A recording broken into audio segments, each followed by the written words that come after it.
Hi everyone! We are in Tokyo. That's the place I have been so excited to visit in Japan. So far, so amazing. I'm gonna continue recording and creating memories to show you guys. Come along and see what we get up to. We started the morning off in Asakusa. It was buzzing with tourists. As we walked down the street, we passed the Thunder Gate, or the Kaminarimon, which is the famous entrance, and touching the lantern is supposed to give you good fortune, so you know, of course, I had to try it out. So I wiggled my way in to have a little touch. Then we walked to the street full of vendors called Nakamichi Dori, and at the end of the street was the beautiful temple called Sensoji Temple. It's known as Tokyo's oldest temple. The 5-story pagoda was so beautiful to look at from the temple. After that, I went to the Sumida River. I was doing a little side quest and found there was a river walk. So I followed the river walk for a while and took in all the views of the river and of Tokyo, and ended up at such a relaxing park. Shortly after, we made it to Akihabara. It's an incredible area known for their anime stores and also called the Electric Town. The street was closed to cars and we were able to walk in the street. It was super fun. Then we went to Shinjuku, where I was looking for the Blue Elephant flagship store.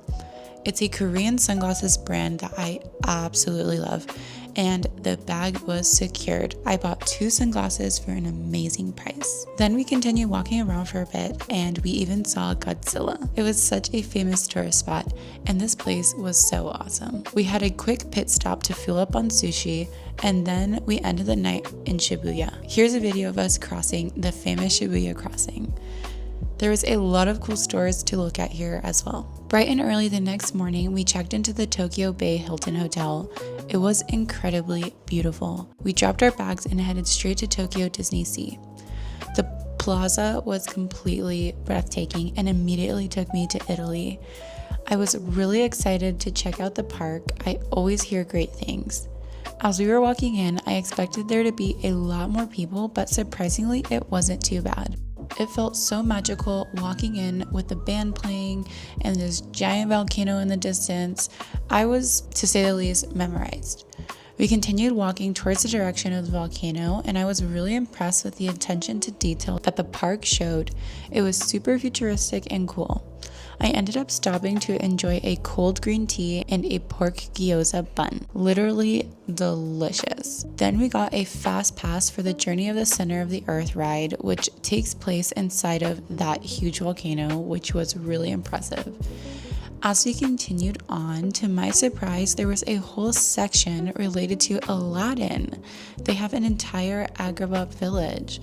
I was so excited to see this because the movie isn't really represented at the California parks. So to see a whole section of the park dedicated to it was so amazing. I really appreciated that there was a lot more detail to newer movies that have came out in recent years, so it made everything so much more exciting. Even all the rides just felt newer. Then we headed over to, I would argue, the main attraction of DisneySea, which is the Fantasy Springs area, which has everything to do with princesses and fairy tales. As you entered, you could see Rapunzel's tower in the distance, and I love her. She's one of my favorite princesses.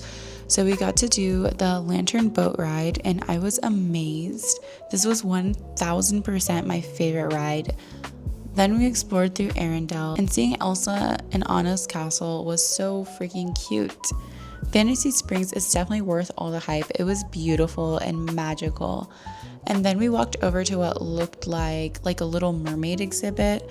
I was really confused because I didn't see any rides or anything going on, but then I noticed everyone was going down the ramp. So we followed the ramp underground and discovered an entire Little Mermaid kingdom right below our feet.